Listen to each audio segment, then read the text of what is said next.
प्रीति की पाठशाला YouTube channel पर आपका स्वागत है। हेलो स्टूडेंट्स, इस वीडियो में हम पढ़ेंगे लेसन नंबर 9 जिसका नेम है वर्ब। हम चैप्टर 8 तक क्लास 5th की बुक की ग्रामर के कंप्लीट कर चुके हैं। मैंने लास्ट वीडियो में चैप्टर 8 पढ़ाया था। अगर आपने वीडियोस नहीं देखी हैं लास्ट चैप्टर की, आप वीडियो देख लीजिएगा, लिंक आपको डिस्क्रिप्शन बॉक्स में मिल जाएंगे। चैप्टर नंबर 9 का नेम है वर्ब। सबसे पहले दी हुई है यहाँ पर वर्ब की definition. Verb is a word that express act clearance of state of being. तो वर्ब हमें बताती है किसी काम के बारे में, एक्सप्रेस करती है काम को, एक्शंस को। और there are 3 kinds of verb, और ये 3 प्रकार की वर्ब्स होती हैं, ट्रांसिटिव, इनट्रांसिटिव और इनकम्प्लीट वर्ब। तीनों को ही समझते हैं एग्जाम्पल के थ्रू। जैसे होती है ट्रांसिटिव, फर्स्ट वाली समझते हैं सबसे पहले। और transitive verb is one that require an object to complete its sense. तो देखिए ट्रांसिटिव वर्ब में अपने अर्थ को पूरा करने के लिए ऑब्जेक्ट चाहिए होता है। जैसे कि the teacher scolded the student, teacher ने स्टूडेंट्स को डांटा। तो यहाँ पर देखिए सब्जेक्ट भी है और ऑब्जेक्ट भी है। तो अपने अर्थ को समझाने के लिए इस सेंटेंस में यानी ट्रांसिटिव वर्ब में ऑब्जेक्ट भी लगा हुआ है, तो इनको कहेंगे जिसमें ऑब्जेक्ट की भी ज़रूरत होती है अर्थ को बताने के लिए, वो होती है ट्रांसिटिव वर्ब। फिर है इंट्रांसिटिव वर्ब, जिसमें रिक्वायर्ड नहीं होती है ऑब्जेक्ट की, वो खुद सब्जेक्ट में ही, वो खुद में ही अपना एक अलग अपना अर्थ बताते हैं। जैसे समीर स्माइल, तो देखिए इसमें समीर है, स्माइल वर्ब है, सिंपल वर्ब लगी हुई है, कोई ऑब्जेक्ट नहीं लगा हुआ है, सब्जेक्ट है और वर्ब है, कोई ऑब्जेक्ट नहीं है। तो और सेंटेंस भी कंप्लीट हो गया और अर्थ भी समझ में आ गया। तो इसका मतलब है कि इस जो इनट्रांसिटिव वर्ब होती हैं उसमें हमें ऑब्जेक्ट की जरूरत नहीं होती है, तो इन्हें कहते हैं इनट्रांसिटिव वर्ब। नेक्स्ट पेज पर आ जाइए। थर्ड पर है इनकम्प्लीट वर्ब। इनकम्प्लीट वर्ब क्या होती है? जैसे कि an incomplete verb is one that require word or phrase to complete its sense. जैसे प्रियंका इज हैप्पी, तो इस in incomplete verb is one that require word, जिसमें एक ही वर्ड की रिक्वायर होती है अपने अर्थ को समझने के लिए। जैसे प्रियंका इज हैप्पी, प्रियंका खुश है, तो इसमें कोई ऑब्जेक्ट नहीं है, एक ही वर्ड की जरूरत होती है। जैसे there brother looked angry, my mother seems unwell, farmer work in the field. तो ये होती है इनकम्प्लीट वर्ब।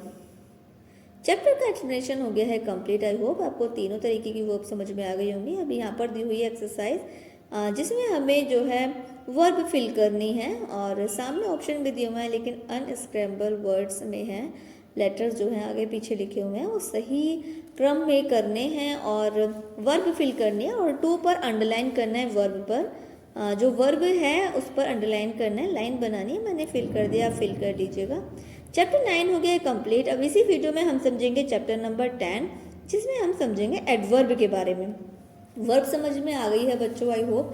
अब हम समझेंगे एडवर्ब के बारे में, दोनों में ही डिफरेंस आपको समझ में आएगा। सबसे पहले डेफिनेशन समझ लेते हैं। An adverb is a word that qualifies और मॉडिफाई वर्ब। तो देखिए जब वर्ब के बारे में थोड़ा कुछ और बताया जाता है कि वो वर्ब कैसी है, यानी वर्ब किसे कहते हैं? काम को कहते हैं। अब काम को जब बताया जाता है कि वो काम कैसे हुआ है, तो उसको क्या कहेंगे? उसको एडवर्ब कहेंगे। एडजेक्टिव और अनदर एडवर्ब, एडजेक्टिव कहेंगे या फिर एडवर्ब कहेंगे। जैसे example, Anubhav walked slowly to the music room. तो देखिए जो वर्ब है वो है वॉक्ड, मतलब चलना, लेकिन वो कैसे चला है? स्लोली। तो वर्ब के बारे में कुछ और बताना कि वो कैसे हुआ है, कब हुआ है, कितना हुआ है, तो ये सारा जो डिस्क्राइब होता है इसको कहते हैं एडवर्ब, जो कि वर्ब के बारे में बताई जाती है। जो बात वर्ब के बारे में और बताई जाती है उसको एडवर्ब कहते हैं। जो वर्ब होती हैं वो भी कई एडवर्ब जो होते हैं वो भी कई प्रकार की होती हैं। जैसे adverbs of manner, adverb of place, adverb of time, adverb of degree. एक ही करके समझते हैं। Adverbs of manner, adverb of manner are placed after the verb they describe. तो जो एडवर्ब ऑफ मैनर होती है वो वर्ब के बाद लगी होती है। जैसे he speak slowly, they help us cheerfully, James bond drives his car fast. तो जो वर्ब के बाद ही लगी होती है उसको कहते हैं verb of adverbs of manner. Second पे देखिए एडवर्ब्स ऑफ प्लेस, जिसमें हमें बताया जाए कि जो वर्ब है, जो काम है, वो किस जगह पर हुआ है, जो एक्शन है वो किस जगह पर हुआ है, यहाँ हुआ है, कहीं और हुआ है, हर जगह हुआ है, बाहर हुआ है, अंदर हुआ है। तो एडवर्ब्स ऑफ प्लेस में आती हैं वो, जैसे प्लीज सिट हेयर, कृपया यहाँ बैठ जाइए। सिट मतलब होता है बैठना, और बैठना मतलब कहाँ, हमें प्लेस के बारे में बताना है, हेयर। तो यहाँ पर दे लुक्ड एवरीवेयर, वे हर जगह दिखते हैं, तो हर जगह क्या हो गई, एडवर्ब हो गई। अब देखिए थर्ड पे एडवर्ब ऑफ टाइम। अब इसमें समय के बारे में बताया जाता है कि जो वर्ब है, जो एक्शन हुआ है वो कब किस समय पर हुआ है, आज हुआ है, कल हुआ है, पहले हुआ था।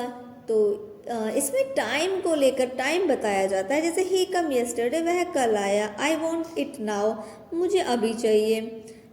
तो इस तरीके से समय का, इसमें समय का पता चलता है। Adverbs of degree, adverbs of degree can modify verb, adjective and other adverb. तो adverb of degree can modify, जो एडवर्ब होती है वो मॉडिफाई करती है वर्ब को, एडजेक्टिव और अदर एडवर्ब्स को। जैसे she entirely agree with him, Mona is very beautiful, ये जो है एडजेक्टिव को और भी मॉडिफाई करती है, वर्ब को और भी मॉडिफाई करती है। तो यहाँ पर हो गया है ये कंप्लीट। देखिए एग्जाम्पल एक और दिया हुआ है, Gita always comes on time. तो कम्स क्या होगी, वर्ब हो गई, और ऑलवेज हमेशा, ये क्या है, ये एडवर्ब है। तो इस तरीके से एडवर्ब आप समझ सकते हैं कि जो वर्ब के बारे में कुछ और एक्स्ट्रा चीज़ें बताई जाती है कि वो कैसा है, कि या फिर उसके बारे में वर्ब जो एक्शन है वो, उसमें समय बताया गया हो, जगह बताई गई हो, तो टाइम बताया गया हो, तो उसको एडवर्ब कहेंगे। यहाँ पर हो गया है ये चैप्टर कंप्लीट। इसके बाद देखिए फर्स्ट वाला क्वेश्चन जो दिया हुआ है, सर्कल द एडवर्ब, एडवर्ब पे सर्कल करना है और अंडरलाइन करना है वर्ब्स पर। तो मैंने यहाँ पर फिल कर दिया, फिल कर लीजिएगा। और 2 पर भी सर्कल करना है एडवर्ब ऑफ टाइम पर, और उसके बाद अंडरलाइन करनी है वर्ब्स पर। तो ये भी मैंने कंप्लीट कर दिया, आप कंप्लीट कर लीजिएगा। नेक्स्ट पेज पर आ जाइए। नेक्स्ट पेज पर है 3 पर, मैचिंग करनी है, वर्ब का एडवर्ब में मैचिंग करना है। मैचिंग कर लीजिएगा, मैंने मैचिंग कर दिया, नीचे नोट कर दिया है, लिव्ड का होगा, और सेंटेंस भी बनाने हैं। लिव्ड का होगा 4th पर, angrily, they lived happily which each other. Okay, तो मैंने यहाँ पर ये सेंटेंस भी नोट कर दिया। ये चैप्टर हो गया है कंप्लीट। आने वाली नेक्स्ट वीडियो में हम चैप्टर नंबर 11 को पढ़ेंगे। चैप्टर नंबर 10 तक हम कंप्लीट कर चुके हैं। आई होप आपके सभी चैप्टर्स पूरे हो चुके होंगे। बाकी की वीडियोस आपको मिल जाएंगी डिस्क्रिप्शन बॉक्स में, और प्लेलिस्ट चेक कर लीजिएगा, प्लेलिस्ट में मिल जाएंगी आपको दूसरे सब्जेक्ट की वीडियो। तो वीडियो को लाइक करना मत भूलिएगा। वीडियो पसंद आया तो मुझे कॉमेंट करके ज़रूर बताइएगा। Thank you for watching. For more videos like, share and subscribe.